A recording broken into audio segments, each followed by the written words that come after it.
Hello everyone. आज हम लोग क्लास ट्वेल्थ में चैप्टर 5 स्टार्ट करेंगे, कंटिन्यूटी एंड डिफरेंशियबिलिटी। तो क्लास ट्वेल्थ में एक तरह से कहा जाए तो जो हमारा कैलकुलस वाला पार्ट है वो यहीं से स्टार्ट होता है। ऐसे फंक्शन भी हमारा कैलकुलस वाले पार्ट में ही आता है, ठीक है। रिलेशन एंड फंक्शन जो हमने किया है, जो कि 11th में भी है और 12th में भी है। तो क्लास ट्वेल्थ में हमारा कंटिन्यूटी एंड डिफरेंशियबिलिटी जो है वो कैलकुलस का स्टार्ट एक तरह से कहा जाए, ठीक है। अच्छा, 11th क्लास में जो हमने लिमिट्स एंड डेरिवेटिव्स चैप्टर 13 पढ़ा था, वो आपका एक्चुअल में स्टार्ट है किसका? कैलकुलस का, ठीक है। तो कंटिन्यूटी एंड डिफरेंशियबिलिटी चैप्टर करने से पहले आपको क्लास 11th का 13th चैप्टर यानी कि लिमिट्स एंड डेरिवेटिव्स को बहुत ही अच्छे से करना होगा। अगर आपको वो नहीं आता है तो फिर पूरा कैलकुलस जो है वो आपको कुछ भी समझ में नहीं आएगा कि क्या हो रहा है क्या नहीं हो रहा है। क्योंकि देखो, कंटिन्यूटी पूरा का पूरा जो चैप्टर है वो आपका लिमिट है, पूरा का पूरा लिमिट्स है, ठीक है। डिफरेंशियबिलिटी जो पूरा का पूरा चैप्टर है वो डेरिवेटिव्स है, और डेरिवेटिव्स जो पूरा का पूरा चैप्टर है वो वापस से लिमिट्स है, ठीक है। तो अगर आपको ये चैप्टर समझना है तो क्लास 11th का लिमिट्स एंड डेरिवेटिव्स चैप्टर पहले आप वापस से अच्छे से करोगे, ठीक है। डजेंट मैटर कि कितने अच्छे से किए थे आपने 11th क्लास में किया था, लेकिन वापस से जब आप ये शुरू करोगे उससे पहले आपको लिमिट्स एंड डेरिवेटिव्स पढ़ना बहुत ज़रूरी है। अगर नहीं पढ़ा तो आपको कंटिन्यूटी, अगर मान लेते हैं कि बहुत अच्छे से आता है, बहुत अच्छे से आता है, मतलब कि उसमें बिल्कुल आपको कोई भी डाउट नहीं है, तब तो ठीक है, तब तो आप कंटिन्यूटी से स्टार्ट कर सकते हो। लेकिन अगर हल्का फुल्का भी डाउट है कंटिन्यूटी में, लिमिट्स में, तो आप पहले क्या करो, पहले 11th क्लास का लिमिट्स करो, उसके बाद आप इस चैप्टर पे आओगे। लिमिट्स करके आप आ जाओ कंटिन्यूटी पे, फिर वापस डेरिवेटिव्स करना, और डेरिवेटिव्स करके आ जाओगे आप डिफरेंशियबिलिटी पे। तो मैंने लिमिट्स कवर करा दिया है, लिमिट्स के बाद हम अभी कंटिन्यूटी कवर कराएंगे। उसके बाद वहाँ पे हम लोग हमारा अभी कंटिन्यूटी के साथ साथ वहाँ पे डेरिवेटिव्स चलते रहेगा, और डेरिवेटिव्स कराने के बाद हम डिफरेंशियबिलिटी चैप्टर पे आएंगे। तो हमारा लिमिट्स चैप्टर हो चुका है, अब हम लोग करेंगे कंटिन्यूटी, ठीक है। फिर इसके बाद देखो, कंटिन्यूटी के बाद हम लोग क्या क्या करने वाले हैं। हमारे पास अभी हम लोग कंटिन्यूटी एंड डिफरेंशियबिलिटी हम लोग करेंगे, ये चैप्टर करेंगे। इसके बाद हम लोग अप्लीकेशन ऑफ डेरिवेटिव्स पढ़ेंगे, जो कि डिफरेंशिएशन का यूज है, अप्लीकेशन ऑफ डेरिवेटिव्स। उसके बाद हमारा अगला चैप्टर होगा इंटीग्रेशन। इंटीग्रेशन में भी दो पार्ट्स होंगे हमारे पास, एक इनडेफिनिट इंटीग्रेशन होगा, और एक हमारा जो होगा वो डेफिनिट इंटीग्रेशन होगा, ठीक है। ये हो जाएगा हमारे पास। इंटीग्रेशन के बाद हम लोग अप्लीकेशन ऑफ इंटीग्रल्स पढ़ेंगे, AOI पढ़ेंगे हम लोग। जैसे यहाँ पे अप्लीकेशन ऑफ डेरिवेटिव्स है, यहाँ पे हमारे पास अप्लीकेशन ऑफ इंटीग्रल्स आएगा, और फिर सबसे लास्ट में चैप्टर एक आएगा आपका डिफरेंशियल इक्वेशन, ठीक है। तो यहाँ पे जाके आपका कैलकुलस जो होगा, कैलकुलस पार्ट, वो खत्म हो जाएगा। उसके बाद आपके 3 चैप्टर्स और रह जाएंगे, 4 चैप्टर्स एक्चुअली में। एक तो लीनियर प्रोग्रामिंग रहेगा, तो एक तरह से लीनियर प्रोग्रामिंग को तो CBSE ने इस बार हटा ही दिया है, तो इसको सबसे लास्ट में कवर करेंगे हम लोग। फिर मतलब इनको करने के बाद, या फिर हम AOD कराने के बाद वेक्टर कवर करेंगे, वेक्टर, फिर 3D, और फिर सबसे लास्ट में हम लोग करेंगे प्रोबेबिलिटी, ठीक है। ये चैप्टर्स जो हैं, तो आपके ये सारे चैप्टर्स जो है ना, ये कंटिन्यूटी एंड डिफरेंशियबिलिटी, ये सारे चैप्टर्स कौन से क्लास के? 12th क्लास के, ठीक है। और 11th क्लास में आपका लिमिट्स एंड डेरिवेटिव्स, ये चैप्टर जो है आपका कौन से क्लास से? 11th क्लास से। ये 6 चैप्टर जो है ना वो आपस में जुड़े हुए हैं। अगर आपको किसी एक भी चैप्टर में प्रॉब्लम हो रहा है तो आपको अगले चैप्टर जो है वो समझने में काफ़ी दिक्कत आने वाला है, ठीक है। तो इससे अच्छा है कि सारे चैप्टर्स को, एक चैप्टर को अच्छे से करो, तब ही आप अगले चैप्टर पे जंप करो। अगर एक चैप्टर आपका अच्छा नहीं हुआ है तो फिर से आप उसमें थोड़ा ज़्यादा मेहनत करो।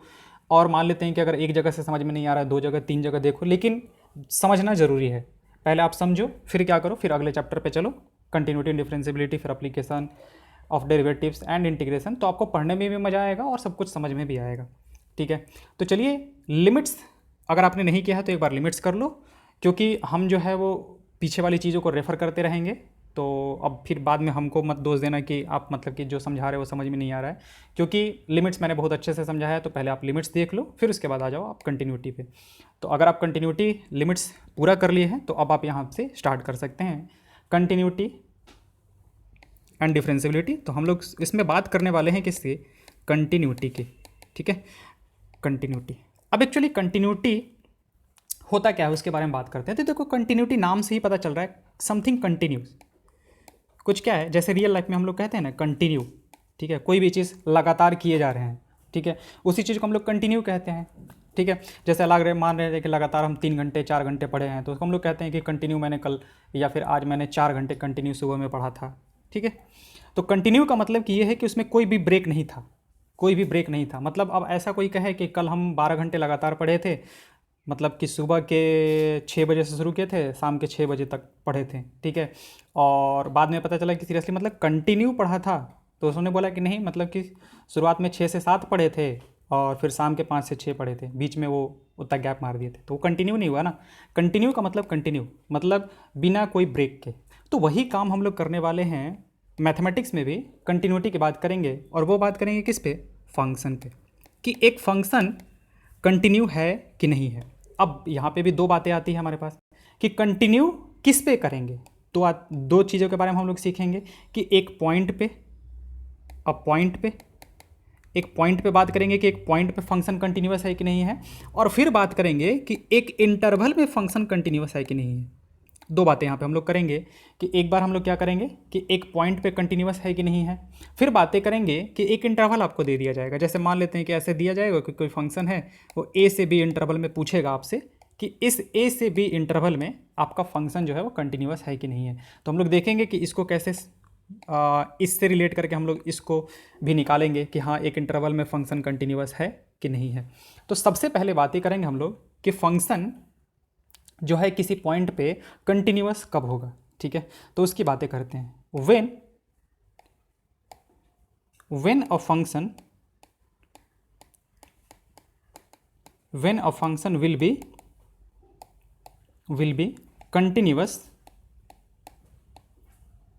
Continuous at x equal to A. मान लेते हैं कि कोई ए पॉइंट है, हम पॉइंट की बात कर रहे हैं अभी हम लोग, ठीक है, अभी हम लोग ये पॉइंट वाला पार्ट ले रहे हैं कि किसी पॉइंट ए पे कोई गिवन फंक्शन है हमारे पास, ठीक है, वो फंक्शन कंटिन्यूअस कब होगा, ठीक है, एनी गिवन पॉइंट है हमारे पास कि उस पे फंक्शन जो है हमारा वो कंटिन्यूअस कब होगा। तो तीन बातों का आपको बस ध्यान रखना है, तीन बातों का ध्यान रखो, ठीक है। पहली चीज़ कि F of A is defined, F of A जो होना चाहिए वो डिफाइंड होना चाहिए। मतलब फंक्शन जो भी हमने जिस भी फंक्शन की बात की है, मान लेते हैं कि फंक्शन जो है हमारे पास वो एफ एक्स है, ठीक है, function F X will be continuous at x equal to A. तो उसमें पहला पॉइंट जो है आपका वो क्या है कि F of A is defined, F of A जो है हमारा वो डिफाइंड होना चाहिए, पॉइंट नंबर 1, इसको हम पॉइंट नंबर 1 बोल देते हैं। आपका पॉइंट नंबर 1 है, फंक्शन जो है वो आपका क्या होना चाहिए, डिफाइंड होना चाहिए उस पॉइंट पे, जिस पर्टिकुलर पॉइंट पे आपको चेक करना है कि फंक्शन कंटिन्यूअस है कि नहीं है। दूसरा limit x tending to a f of x exist, उस पॉइंट पे लिमिट जो है वो एग्जिस्ट करना चाहिए। अब ये इस पॉइंट पे लिमिट एग्जिस्ट करने का मतलब क्या हुआ, अगर पीछे वाला ध्यान है तो इसका मतलब क्या होना चाहिए कि L H L at x equal to A, R H L at x equal to A, दोनों क्या होने चाहिए हमारे पास, बराबर होने चाहिए। जब दोनों बराबर होते हैं तो हम लोग क्या कहते हैं कि लिमिट जो है वो उस पॉइंट पे एग्जिस्ट करेगा। अच्छा, एल एच एल को हम लोग कैसे डिनोट करते थे, हम लोग ऐसे कहते थे कि limit x tending to a minus f x minus f x, ये एल एच एल हो गया हमारे पास, और limit x tending to a plus f x, इसको हम लोग कहते थे आर एच एल। तो हमारा होना क्या चाहिए, ये बराबर होना चाहिए। बराबर होता है एल एच एल और आर एच एल, तभी हम लोग कहते थे यहाँ से हम लोग कहते थे कि सिंस बराबर है तो हम लोग कहते थे कि limit x tending to a f x जो है वो क्या करेगा, एग्जिस्ट करता है, ठीक है। अच्छा, फिर ये दो पॉइंट्स हुए। थर्ड पॉइंट क्या है हमारा, थर्ड पॉइंट है कि जो लिमिटिंग वैल्यू है, limit extending to a f x जो है that should be equal to functional value. Limit extending to f x जो होना चाहिए हमारे पास, कि ये क्या है हमारे पास, ये है लिमिटिंग वैल्यू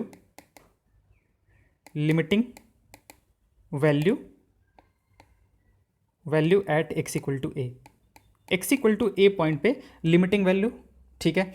और एफ ऑफ ए क्या है हमारे पास, functional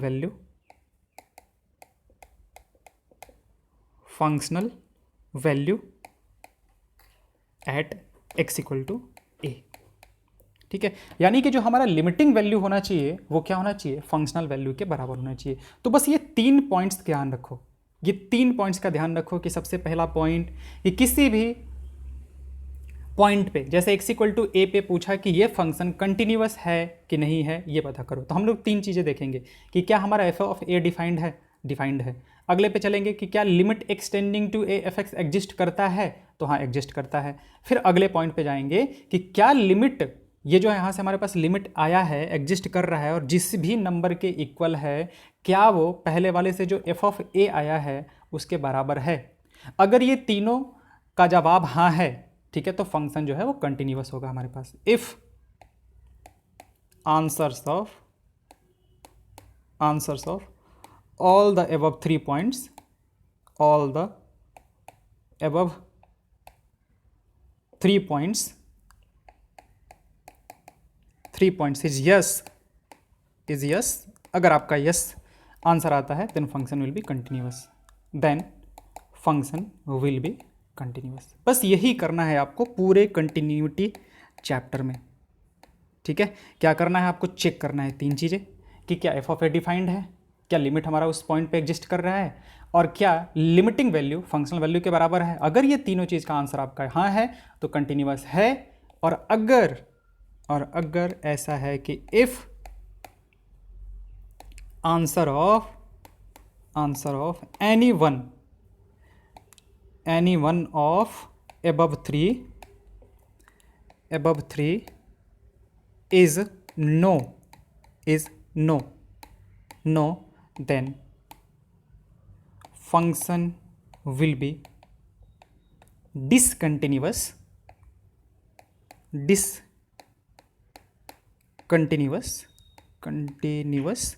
at x equal to A point पे हम लोग क्या कहेंगे, यहाँ पे at x equal to a भी कर देते हैं कि यहाँ पे हम लोग क्या कहेंगे कि कंटिन्यूअस है। लेकिन अगर उसमें से किसी भी क्वेश्चन का आंसर हमारा ऐसा आता है कि वो नो है, मतलब ये हुआ कि हम लोगों ने ऐसे सवाल किया कि क्या एफ ऑफ ए डिफाइंड है, हाँ ठीक है, क्या limit extending to f x exist करता है, हाँ करता है। बट थर्ड का आंसर पूछा कि क्या limit extending to f x जो है वो एफ ऑफ ए पे का बराबर है, यानी कि limiting value at x equal to A, क्या फंक्शनल वैल्यू एट ए के बराबर है, नहीं है, इसका मतलब लिमिट एग्जिस्ट नहीं करता है। जैसे मान लें फिर हमने कंटिन्यूअस फंक्शन नहीं है। फिर मान लेते हैं कि फिर से हमने कोई और के लिए किया कि एफ ऑफ ए डिफाइंड है, पहले ही क्वेश्चन में हमें आंसर मिल गया नहीं है, तो बस खत्म करो वहीं पे, ठीक है, बात डन हमारा, ठीक है। Limit extending to f x exist करता है, नहीं करता है, बस खत्म, यहीं पे फंक्शन कंटिन्यूअस होगा ही नहीं हमारे पास। ये तीनों के तीनों आंसर जो हैं वो हमारे यस होने चाहिए, तब हम कहेंगे कि एक फंक्शन जो है वो कंटिन्यूअस होगा कि नहीं होगा, ठीक है। ये तो ऐसे चेक करने के लिए हुआ। दूसरा मान लेते हैं कि अगर हम अगर एलिजिबल हैं उस फंक्शन के ग्राफ बनाने हुए, ठीक है, तो ग्राफिकली बात कर लेते हैं। Graphically when a function will be continuous, when a function will be continuous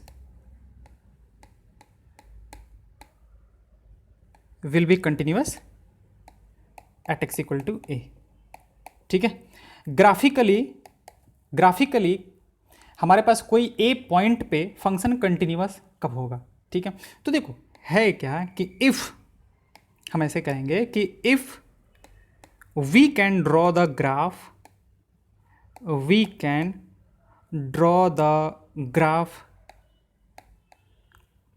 at x equal to a and in the neighborhood, in the NEIGHBOUR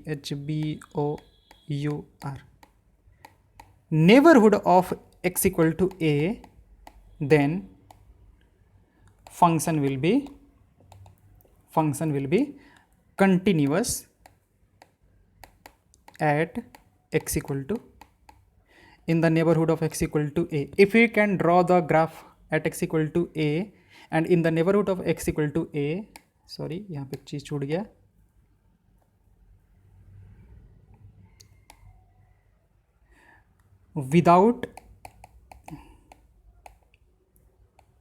without lifting the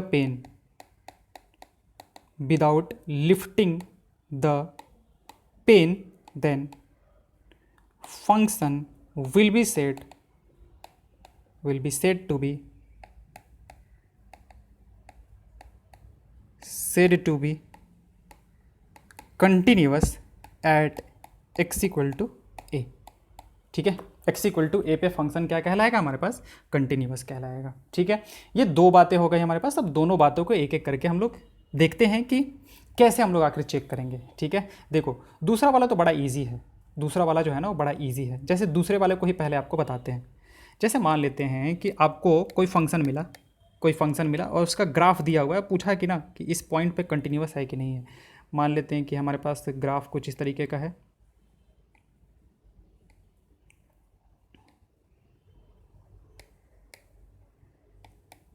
कुछ इस तरीके का है। ठीक है, एक तो यहाँ पे मान लेते हैं कि हमारे पास -2 देख रखा है। ये वाला पॉइंट जो है हमारे पास 1.5 है हमारे पास, और ये मान लेते हैं ये ऐसे देख रखा है कि 3 है। ठीक है, और पूछा है कि discuss continuity of above function at x equal to -2, 1.5 and 3। ये 3 पॉइंट्स पे। ठीक है, हमें चेक करने की ज़रूरत है कि फंक्शन कंटिन्यूस है कि नहीं है।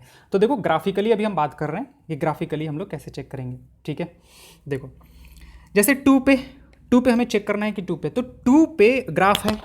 ठीक है, ओके है। और 2 के पहले और 2 के बाद अगर ग्राफ हम बनाना चाहें तो हम कंटिन्यू ऐसे बना सकते हैं, कोई दिक्कत नहीं है। हमें ग्राफ को मतलब पेन को उठाने की ज़रूरत नहीं पड़ेगी। 2 के लेफ्ट हैंड साइड में और 2 के राइट हैंड साइड में अगर जाना चाहते हैं हम, तो हम ग्राफ को ऐसे ही बिना पेन को लिफ्ट किए हुए ही बना सकते हैं ग्राफ। इसका मतलब कि फंक्शन जो है वो इस पर कंटिन्यूस है हमारा। ठीक है, अब बात करते हैं 3 पे। वजह से बात कर लो कि 3 पे कर सकते हो क्या, तो 3 पे भी देखो लेफ्ट हैंड साइड में और राइट हैंड साइड में ग्राफ जो है वो आप बिना पेन उठाए बना सकते हो। तो 3 पे भी क्या है, कंटिन्यूस है। अब बात करते हैं 1.5 की। तो 1.5 पे जब आप देखो लेफ्ट हैंड साइड में आओगे तो लेफ्ट हैंड साइड में यहाँ पे रहोगे। जब 1.5 पे जाना पड़ेगा तो ऊपर चले जाओगे, और 1.5 से जैसे ही आगे आपको नेबरहुड में बात कर रहे हैं ना, तो 1.5 पे तो ऊपर है। 1.5 से पहले जो है वो यहाँ पे ग्राफ है, 1.5 के बाद करेंगे तो यहाँ पे ग्राफ है। हमें देखो कितनी बार ग्राफ उठाने की भैया, कितनी बार ज़रूरत पड़ गई, 3 बार ज़रूरत पड़ गई। ठीक है, क्या सॉरी 2 बार ज़रूरत पड़ी कि हमें क्या करना, पेन उठाने की ज़रूरत पड़ गई। तो ग्राफ एक तरह से टूटा हुआ है यहाँ पे, कौन से पॉइंट पे, 1.5 पे। तो क्या फंक्शन 1.5 पे कंटिन्यूस है, नहीं। यहाँ पे हम लोग कहेंगे कि यहाँ पे फंक्शन जो है वो डिसकंटिन्यूस है।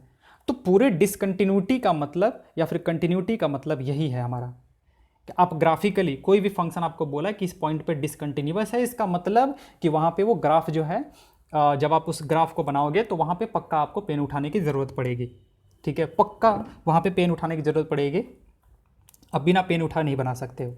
ठीक है, जैसे यहाँ पे देखो 3 पे, तो 3 पे आपको कोई दिक्कत नहीं है। 3 के left hand side right hand side सब पे जो है वो हमारा यही आएगा। अच्छा, अगर इसको हम पहले वाले मेथड से करें, पहले वाले मेथड से किया जाए, ठीक है, यानी कि ये वाला मेथड से कि एफ ऑफ ए डिफाइंड है कि नहीं है हमारे पास। ठीक है,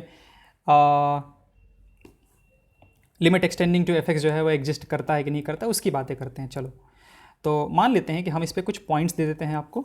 ये पॉइंट्स को प्लॉट करना ज़रूरी है, तभी हम कुछ कह पाएंगे। जैसे मान लेते हैं कि 2 पे जो है हमारा ये 5 है आपका, यहाँ पे ये जो वैल्यू है वो 2 है आपका, यहाँ पे ये जो वैल्यू ले रहा है वो 6 ले रहा है, और यहाँ पे ये जो वैल्यू है वो आपका मान लेते हैं 9 है। ठीक है, अच्छा 3 पे भी मान लेते हैं, 3 भी इसी लाइन में है हमारे पास, और 3 पे भी 6 लिया जा रहा है। ठीक है, पॉइंट्स को एक बार थोड़ा सा ध्यान से आप लोग देख लोगे। चलिए अब 2 पे बात करते हैं कि क्या एफ ऑफ 2 डिफाइंड है। एट एक्स इक्वल टू 2 की बात करते हैं, एट एक्स इक्वल टू 2 की बात करते हैं कि क्या फंक्शन कंटिन्यूस है। तो पहला चीज़ कि क्या एफ ऑफ ए डिफाइंड है, तो एफ ऑफ ए निकाला। डिफाइंड होने का मतलब ये हुआ, सॉरी एफ ऑफ 2 डिफाइंड है, तो हम लोग डिफाइंड होने का मतलब, सॉरी -2 है ना, -2, क्या एफ ऑफ -2 डिफाइंड है। तो डिफाइंड होने का मतलब ये हुआ कि अगर आप वहाँ से एक वर्टिकल लाइन ड्रॉ करो तो ग्राफ अगर कट कर गया, ग्राफिकली की बात कर रहे हैं, अगर ग्राफ आपका कट कर गया, ठीक है, तो आपका फंक्शन जो है वो उस पर डिफाइंड है। तो यहाँ पे हमने वर्टिकल लाइन ड्रॉ किया, ग्राफ को कट कर गया, कट किया, वैल्यू कितना देगा, तो हमने देखा ऐसे ऐसे ड्रॉ करके 5 दे रहा है, तो इसका मतलब कि ये वैल्यू जो होगा वो 5 के बराबर होगा। इसका मतलब ये है कि F of -2 is defined, F of -2 is defined and is equal to what, 5 के बराबर है हमारे पास। अब बात करते हैं दूसरे पॉइंट की। दूसरे पॉइंट पे आते हैं कि क्या हमारे पास limit x tending to -2, limit x tending to -2 f(x) exist करता है कि नहीं करता है, एग्जिस्ट और नॉट, एग्जिस्ट करता है कि नहीं करता है। तो एग्जिस्ट करने के लिए हमें दो चीज़ों को चेक करने की ज़रूरत पड़ेगी। एक क्या करना पड़ेगा, LHL निकालना पड़ेगा, limit x tending to -fx निकालना पड़ेगा, और दूसरा आपको निकालना पड़ेगा limit x tending to 2 + fx।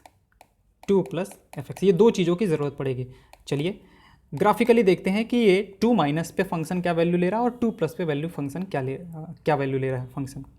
तो देखो 2 का मतलब क्या हुआ कि हम 2 पे लेफ्ट हैंड साइड से आएंगे, 2 पे इधर से लेफ्ट हैंड साइड से हम लोग 2 की तरफ आएंगे। तो जब 2 की तरफ आओगे तो ग्राफिकली आप कैसे चलोगे, ऐसे चलोगे। तो किसकी तरफ जा रहे हो, देखो वैल्यू अगर चलोगे तो किसकी तरफ जा रहे हो, 5 की तरफ जा रहे हो, ठीक है। अच्छा राइट हैंड साइड वाला भी हम कर ही लेते हैं यहाँ पे। जब राइट हैंड साइड से आओगे 2 की तरफ तो यहाँ पे कैसे चलोगे, ग्राफ पे ऐसे चलोगे। तो वैल्यूज़ आप कैसे देखते हो, वाई एक्सिस पे देखते हो ना, तो वैल्यूज़ के लिए कैसे आओगे, तो दोनों साइड से किसकी तरफ आ रहे हो। लिमिटिंग वैल्यू यही तो होता है ना कि जब हम 2 की तरफ अप्रोच कर रहे हैं लेफ्ट हैंड साइड से तो फंक्शनल वैल्यू किसकी तरफ अप्रोच कर रहा है, तो दिखा कि 5 को अप्रोच कर रहा है। राइट हैंड साइड से 2 की तरफ आ रहे हैं तो फंक्शनल वैल्यू किसको अप्रोच कर रहा है, तो वो भी 5 को अप्रोच कर रहा है। इसका मतलब हमारा LHL जो होगा, हमारा जो LHL होगा वो किसको अप्रोच कर रहा है, 5 को अप्रोच कर रहा है। और RHL जो है हमारे पास वो भी किसको अप्रोच कर रहा है, 5 को अप्रोच कर रहा है। तो LHL जो है हमारे पास, LHL ये वाला जो पार्ट हमारे पास वो LHL है। LHL at x equal to -2 equal to RHL at x equal to -2। LHL जो है हमारे पास वो RHL के बराबर है। हैंस हम लोग क्या कहेंगे कि limit x tending to -2 fx exist. ये जो है वो क्या करता है, एग्जिस्ट करता है and is equal to what, 5 के क्या है, बराबर है हमारे पास, ठीक है। 5 के बराबर है। ये तो दो पॉइंट्स हो गए। दूसरे पॉइंट हो गया हमारे पास पहला पॉइंट हमने देख लिया था, क्या था पहला पॉइंट आपका, f(a) डिफाइंड है कि नहीं है, डिफाइंड है और किसके बराबर था, 5 के बराबर था। दूसरा देखा हमने क्या क्या limit extending to fx exist करता है, तो हमने LHL और RHL निकाल के देखा, तो हाँ ये भी एग्जिस्ट करता है। अब थर्ड देखते हैं कि क्या लिमिट एक्सटेंडिंग टू fx जो है हमारे पास वो फंक्शनल वैल्यू के बराबर है। तो देखो बात करते हैं यहाँ पे कि देखो हमारे पास लिमिट एक्सटेंडिंग टू -2 fx जो है वो किसके बराबर आ गया, limit x tending to -2 fx जो है वो किसके बराबर आ गया, 5 के बराबर आया। और यही तो आया था हमारे पास यहाँ से भी, f ऑफ -2 का भी वैल्यू यही तो आया था हमारे पास। एक मिनट इसको थोड़ा साफ कर देते हैं। f ऑफ -2 का भी वैल्यू जो था हमारे पास वो कितना आया था, 5 आया था। तो हम इसको कह सकते हैं कि this is equal to f of -2। तो बस देखो आपका तीनों क्वेश्चंस के आंसर जो हैं वो यस यस यस मिल रहे हैं। क्या लिमिट एक्सटेंडिंग टू क्या f ऑफ -2 डिफाइंड है, हाँ बिल्कुल डिफाइंड है। क्या limit extending to -2 fx defined है, एग्जिस्ट करता है, हाँ बिल्कुल एग्जिस्ट करता है। क्या limit extending to -2 fx f of -2 के बराबर है, हाँ बराबर है। तो तीनों क्वेश्चन के आंसर सही है। इसका मतलब डेट इम्प्लाइज कि x is continuous, f of x is continuous किस पे, at x equal to -2। Function x equal to -2 पे क्या है, कंटिन्यूअस है, ठीक है। ये आपको दोनों तरीके से हमने बता दिया, ठीक है। एक तो ग्राफिकली आप कैसे देखोगे और एक आप ऐसे कैसे देखोगे, ठीक है। अब बात करते हैं अगले की। तो देखो ग्राफिकली तो आपको दिख गया कि 1.5 पे ये फंक्शन कंटिन्यूअस नहीं है। फिर अब ऐसे जो हमने मेथड बताए थे, 3 पॉइंट्स बताए थे, उसकी बातें कर लेते हैं। पहला पॉइंट जो है हमारे पास कि क्या लिमिट f ऑफ 1.5 डिफाइंड है। तो हाँ f ऑफ 1.5 डिफाइंड है, बिल्कुल डिफाइंड है। और f ऑफ 1.5 पे अगर वैल्यू चेक करना है तो कैसे चेक करेंगे, वर्टिकल लाइन ड्रॉ किया, कहाँ पे जाके कट कर रहा है, एक 9 पे एक पॉइंट है उस पे आ रहा है। तो इसका मतलब ये है कि f ऑफ 1.5 इज डिफाइंड, ये तो हमारा डिफाइंड है, इसमें तो कोई दिक्कत हमें नहीं हुआ। दूसरे पॉइंट पे बात करते हैं कि क्या limit x tending to 1.5 fx exist करता है, इज लिमिट दिस एग्जिस्ट, तो उसको चेक करने के लिए हमें क्या करना पड़ेगा, हमें निकालना पड़ेगा LHL और RHL। तो LHL की बात करते हैं, तो LHL हमारा कितना होगा, limit x tending to 1.5 minus fx। तो चलिए यहाँ पे तो हमारे पास फंक्शन का डेफिनीशन नहीं देख रखा है, हमें ग्राफ देख रखा है, तो ग्राफ से ही करेंगे। आप यहाँ पे देखो कि जब आप इधर 1.5 पे लेफ्ट हैंड साइड की तरफ से चलोगे तो ग्राफ पे आपको कैसे चलना पड़ेगा, ऐसे चलना पड़ेगा, ठीक है। मे भी आपको दिखने में प्रॉब्लम हो थोड़ा, देखो ऐसे चलना पड़ेगा। तो फंक्शन किसकी तरफ अप्रोच कर रहा है, इस पॉइंट की तरफ, ठीक है। और ये पॉइंट का y कोऑर्डिनेट कितना है, 6 है, हमने लेके रखा था 6 है। तो इसका मतलब ये है कि लिमिट ये this is equal to what, 6, ये 6 के बराबर है हमारे पास, ठीक है।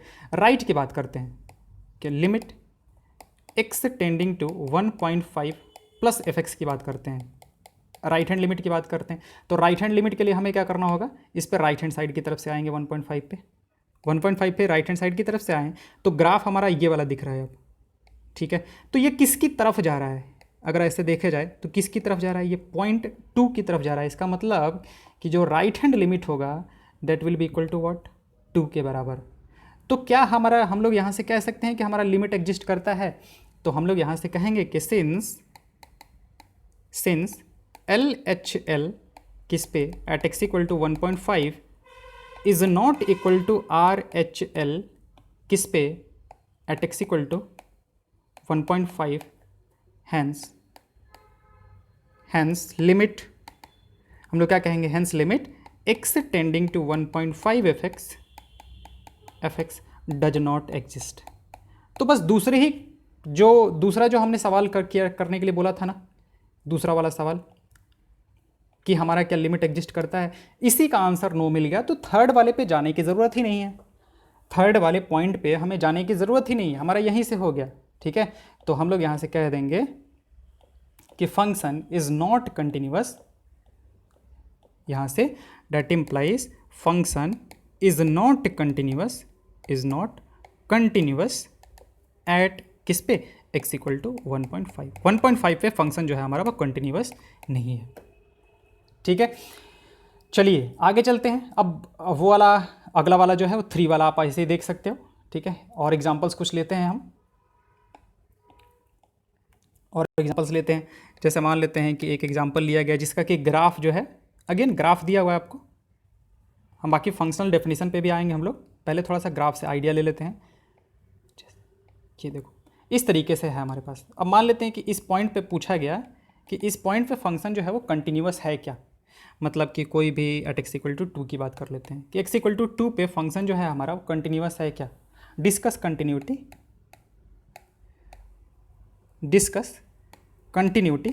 Eight x equal to 2, x equal to 2 पे कंटिन्यूटी डिस्कस करने के लिए कहा गया है। तो आप ये देखो कि ग्राफिकली तो हम देखते ही बता सकते हैं कि ये जो हमारे पास क्या है, एफ ऑफ 2 पे तो होल है, मतलब 2 पे तो होल है, तो हम लोग यहाँ से कहेंगे कि एफ ऑफ 2 जो है is not defined, F of 2 is not defined ही नहीं है, मतलब वो जो है वहाँ पे आपका क्या है, होल दिख रहा है, ठीक है। और ऊपर में कोई पॉइंट हमें दिया नहीं गया है, तो यहाँ पे अगर होल दिया हुआ है हमारे पास तो इसका मतलब क्या है कि देखो ये मान लेते हैं कि कोई वैल्यू जो है वो 7 के बराबर है, तो यहाँ पे एफ ऑफ 2 नॉट डिफाइंड है। अब ये देखो पहला वाला जो क्वेश्चन था ना हमारा, फर्स्ट क्वेश्चन का आंसर क्या आ गया हमारे पास, नो आ गया, ठीक है। सेकंड क्वेश्चन का आंसर जो होगा वो आपका यस आएगा। मतलब अगर पूछा जाए कि limit x tending to 2 fx exist करता है क्या, तो हाँ वो एग्जिस्ट करता है। और वो किसके इक्वल है हमारे पास, किसके इक्वल हो जाएगा, लेफ्ट हैंड साइड से जाओगे और राइट हैंड साइड से जाओगे तो किसकी तरफ आओगे आप, 7 की तरफ, ठीक है। तो 7 की तरफ जाओगे आप, तो ये तो आपका एग्जिस्ट करता है, यानी कि दूसरे वाले का जो आंसर है वो यस है। बट हमने बोला ना कि अगर किसी एक का भी आंसर यस नो हुआ तो हमारा फंक्शन जो होगा वो डिसकंटिन्यूअस हो जाएगा। तो आपको ना यहाँ के बाद अगले वाले पे जाने की ज़रूरत ही नहीं है, यहाँ पे आपको अगले वाले पे जाने की ज़रूरत ही नहीं थी, बस हम आपको ऐसे बता दिए कि आप दूसरा वाले का देखो, दूसरा वाले का तो यस है, तो ऐसा नहीं है ना कि दूसरे वाले का यस हो जाए पहले वाले का नो है तो हमारा फंक्शन कंटिन्यूअस होगा, नहीं, तीनों के तीनों का आंसर जो है आपका यस होना चाहिए, तभी फंक्शन कंटिन्यूअस होगा। तो यहाँ पे तो पहले वाले का नो था, तो हम लोग कहेंगे कि function is not continuous, function is not continuous at what x equal to 2। अच्छा, एक और एग्जांपल ले लेते हैं, एक और एग्जांपल लेते हैं। जैसे मान लेते हैं कि इस तरीके से दिया हुआ है और बीच में एक गायब है, ठीक है ना, यहाँ पे नहीं है हमारे पास, और मान लेते हैं कि ये जो है हमारे पास पॉइंट 3 है, ये पॉइंट जो है वो 9 है, this one is y, this one is x, और 3 पे एक वैल्यू दे के रखा है, इधर 3 पे वैल्यू दे के रखा है हमारे पास, वो कितना है 5 है हमारे पास। तो पूछा है कि discuss continuity at x equal to 3, क्या x इक्वल टू 3 पे कंटिन्यूस है क्या। देखो अभी हम लोग जो भी बातें कर रहे हैं वो एक पॉइंट पे कर रहे हैं, हम फिर आएंगे इंटरवल पे भी आएंगे, आपको इंटरवल में भी बताएंगे कि एक इंटरवल में आप कैसे बात करोगे कि इस पूरे इंटरवल में फंक्शन कंटिन्यूस है कि नहीं है, ठीक है। चलिए यहाँ पे बात करते हैं कि फंक्शन क्या x इक्वल टू 3 पे कंटिन्यूस है। तो पहले क्वेश्चन का आंसर पूछते हैं, पहले क्वेश्चन का आंसर पूछते हैं कि क्या f(3) डिफाइंड है। तो f(3) पे देखा, 3 पे वर्टिकल लाइन ड्रॉ किया, कट कर गया, क्योंकि यहाँ पे एक पॉइंट है उसको कट कर जाएगा, कट करेगा, वैल्यू कितना है 5 है। तो यस, पहले वाले क्वेश्चन का आंसर तो हमारा टिक्की है। दूसरे क्वेश्चन का आंसर पे आते हैं कि क्या limit x tending to 3 fx exist करता है। तो यहाँ पे LHL और RHL मतलब limit x tending to 3 minus fx निकालोगे, 3 माइनस fx निकालोगे, तो इसका मतलब कि 3 पे लेफ्ट हैंड साइड से जाओगे, ग्राफ पे ऐसे जाओगे, तो वैल्यू जो होगा आपको किसकी तरफ जा रहा है, 9 की तरफ ही जा रहा है। अगर पूरा लिमिट कर दिया तो अभी आप ये देखते बता सकते थे, ये 9 हो जाएगा आपका। और लिमिट x से टेंडिंग टू 3 प्लस fx की बात की जाए कि 3 प्लस fx क्या होगा आपका, तो देखो राइट हैंड साइड से आओगे तो ग्राफ पे वापस इधर से चलोगे तो आपको किसकी तरफ जाते हुए दिखेगा, ये 9 की तरफ ही जाते हुए दिखेगा। तो अगेन 9 की तरफ, इसका मतलब ये है दैट इम्प्लाइज कि limit x tending to 3 fx जो है वो एग्जिस्ट करता है। तो हमारा सेकंड क्वेश्चन का आंसर भी जो है वो टिक्की हो गया। अब थर्ड क्वेश्चन के आंसर पे आते हैं। थर्ड क्या कह रहा था कि हमारे पास क्या limit x tending to a fx जो है वो इसके बराबर है f(3) के बराबर, यानी फंक्शनल वैल्यू के बराबर है, सॉरी 3 है, ये 3 पे बराबर है। तो नहीं, बराबर नहीं है, क्योंकि यहाँ से हमारे पास ये वाला वैल्यू जो है वो कितना निकल के आया हमारे पास, ये तो 9 निकल के आया, मतलब ये एग्जिस्ट करता है। और किसके बराबर है हमारे पास, 9 के बराबर था, क्योंकि LHL और RHL दोनों 9 के बराबर आ रहा था। और f(3) हमारा कितना आया था, f(3) जो है वो हमारे पास कितना आया था, 5 आया था। तो क्या 3 और 5 और 9 बराबर हो सकते हैं, बिल्कुल नहीं हो सकते हैं। तो इसलिए फंक्शन जो है हमारे पास वो कंटिन्यूअस नहीं होगा, क्योंकि थर्ड वाले का आंसर जो है वो नो आया हमारे पास। 2 तो टिक्की था, 2 तो चलता, 2 तो ठीक था, लेकिन थर्ड वाले का आंसर जो है वो हमारे पास क्या आ गया, नो आ गया। तो डैट मीन्स कि function is not continuous at x equal to 3। तो हम लोग कह देंगे कि function is not continuous at x equal to 3, ठीक है। तो आई होप कि अभी आपको हल्का फुल्का आइडिया लग गया होगा कि एक्चुअली कंटिन्यूटी में हम लोग बातें क्या करते हैं, कंटिन्यूटी में हम लोग क्या बातें करते हैं। एक बार वापस हम आपको रिवाइंड कराते हैं। तो हम लोग बातें करते हैं क्या कि ग्राफिकली अगर बात करें तो ग्राफिकली ऐसा होना चाहिए कि उसके नेबरहुड में और उस पॉइंट पे, मतलब हम उसके नेबरहुड में और उस पॉइंट पे जो ग्राफ है वो बिना पेन उठाए बना सकते हैं, बिना पेन उठाए बना सके तो हम कहेंगे कि हाँ उस पॉइंट पे फंक्शन जो है वो कंटिन्यूअस है। और अगर मान लेते हैं कि ये 3 जब हमने पॉइंट्स लिए थे तो उस पर हम लोग पहले क्या देखेंगे कि क्या उस पॉइंट पे फंक्शन डिफाइंड है तो ठीक है, अगले पॉइंट की तरफ बढ़ेंगे। क्या limit x tending to a fx exist करता है, जिस पॉइंट पे पता करना है एग्जिस्ट करता है, तो फिर अगले पॉइंट पे चलेंगे और फिर देखेंगे कि क्या पहले वाले से और दूसरे वाले से जो आंसर आया था हमारे पास, यानी कि f(a) का वैल्यू और लिमिटिंग वैल्यू क्या दोनों बराबर हैं। अगर हैं तो फिर कंटिन्यूअस है, अदरवाइज फंक्शन जो होगा वो हमारा क्या होगा, डिसकंटिन्यूअस होगा, ठीक है। अब चलिए यहाँ पे कुछ एग्जाम्पल्स वगैरह जो लिया है उसकी बातें कर लेते हैं। जैसे मान लेते हैं कि ये फंक्शन एक fx दे के रखा है। अब ये पूछे कि फंक्शन जो है वो 0 पे कंटिन्यूअस है क्या। देखो पूरे कंटिन्यूटी में ना आपको मैक्सिमम ना इस टाइप के क्वेश्चंस मिलेंगे। इस क्वेश्चन को हम लोग बार बार हमने बोला है कि इसको क्या कहते हैं हम लोग, पीस वाइज फंक्शन कहते हैं। इसको कहते हैं पीस वाइज फंक्शन, ठीक है। तो इस पे ना डिसकंटिन्यूअस होने के चांसेस कहाँ पे रहते हैं, जहाँ पे कि फंक्शन अपना डेफिनेशन चेंज कर रहा होता है। देखो जीरो या फिर जीरो से पहले फंक्शन का definition f x equal to 1 है, और जीरो के बाद जो फंक्शन का डेफिनेशन हो गया है वो कितना हो गया है, 2 हो गया है। ग्राफिकली आप ऐसे देख सकते हो कि जीरो या फिर जीरो से पहले जो डेफिनेशन है वो क्या है, देखो ये वाला आया है लाइन हमारे पास एफ एक्स इक्वल टू 1 वाला, और जीरो के बाद जो डेफिनेशन है आपका वो क्या है, एफ एक्स इक्वल टू 2 है। ठीक है, ये हमारे पास मिल रहा है, जीरो से पहले कुछ और है, जीरो के बाद कुछ और है। तो आपको ना ऐसे ही पूरे कंटिन्यूटी में क्वेश्चंस बहुत ज़्यादा मिलने वाले हैं पीस वाइज फंक्शन पे। तो उसने पूछा है कि क्या जीरो पे कंटिन्यूअस है, तो देखो आप ग्राफिकली तो बहुत अच्छे से देख सकते हो कि ग्राफिकली तो भैया नहीं है। ठीक है, ग्राफिकली तो हम सीधा सीधा कह सकते हैं कि फंक्शन जो है वो कंटिन्यूअस नहीं है। अब हमने जो पॉइंट बताए थे उस पर आप चेक करो कि क्या एफ ऑफ जीरो आपका डिफाइंड है, तो देखते हैं F of zero zero zero zero, हाँ आ गया, यहाँ पे आया। या फिर आप यहीं से चेक करो कि एफ ऑफ जीरो पे डिफाइंड है क्या, तो देखो जीरो पे इक्वलिटी लगा हुआ है ना, इसका मतलब जीरो पे डिफाइंड है। एफ ऑफ जीरो रखने पे कितना मिल जाएगा हमें, 1 मिल जाएगा। तो एफ ऑफ जीरो का वैल्यू कितना हो जाएगा हमारे पास, 1 हो जाएगा। तो पहला वाला तो हमारे पास बिल्कुल सही है। दूसरे पॉइंट की बात करते हैं कि क्या limit x tending to zero f x exist करता है, ये क्या एग्जिस्ट करता है। तो इसके लिए हमें दो पार्ट्स में हमें चेक करना पड़ेगा। एक तो एल निकालना पड़ेगा, तो एल क्या होगा, हम लोग ऐसे निकालेंगे limit x tending to zero minus f x, zero minus f x equal to limit x tending to zero minus के लिए फंक्शन का डेफिनेशन क्या है, जीरो से पहले के लिए डेफिनेशन आपको क्या दिख रहा है, 1 दिख रहा है। तो फंक्शन का डेफिनेशन क्या है हमारे पास, 1 है। तो जीरो माइनस पे अब ये कांस्टेंट है, तो अब डजेंट मैटर कि ये किसको टेंड कर रहा है, वो तो 1 ही रहेगा आपका। तो इधर से कितना आ जाएगा, 1 आ जाएगा। तो एल तो आपका 1 आ गया। ठीक है, आर निकालते हैं, आर की बात करते हैं तो क्या हो जाएगा, लिमिट एक्स से tending to zero plus f x की बात करेंगे। ठीक है, तो this will be equal to what, limit x से टेंडिंग टू जीरो प्लस, और एफ एक्स क्या है आपका, जीरो के बाद देखो, जीरो के बाद डेफिनेशन जो है वो चेंज हो गया, और क्या है एफ एक्स का वैल्यू 2 है, एफ एक्स का वैल्यू कितना है, 2 है। तो लिमिट से अब अगेन ये कांस्टेंट हो गया, तो डजेंट मैटर कि ये एक्स किसको टेंड कर रहा है, वो तो 2 ही वैल्यू लेगा। तो वैल्यू कितना हो जाएगा, 2 हो जाएगा। तो एल आपका कितना आया था, 1 आया था। आर कितना आया है, एल आपका कितना आया था, 1 आया था। आर कितना आया है आपका, 2 आया है। तो क्या फंक्शन कंटिन्यूअस होगा, नहीं, बिल्कुल कंटिन्यूअस नहीं होगा। हमारे दूसरे क्वेश्चन का आंसर जो है कि ये एग्जिस्ट करता है क्या, तो हम लोग कहेंगे बड़े बड़े अक्षरों में लिख सकते हैं डज नॉट एग्जिस्ट। और अगर आपका फंक्शन लिमिट एग्जिस्ट नहीं करता, यानी कि दूसरे क्वेश्चन का आंसर नो है, तो function is not continuous, that's all. ठीक है, तो उसी चीज़ के बारे में यहाँ पे बोला गया है कि at the points near to the left of zero, at points like this the value of the function is 1, at the points near to the right 0, at the point 0.1 0.01, मतलब इस साइड में आओगे तो फंक्शन का value जो है वो 2 है हमारे पास। फंक्शनल वैल्यू जो है हमारे पास वो कितना है, 2 है। फंक्शनल वैल्यू जो है वो 2 है हमारे पास। तो लेफ्ट हैंड लिमिट और राइट हैंड लिमिट जो है वो बराबर नहीं है। तो इन particular the left and right hand limits do not coincide.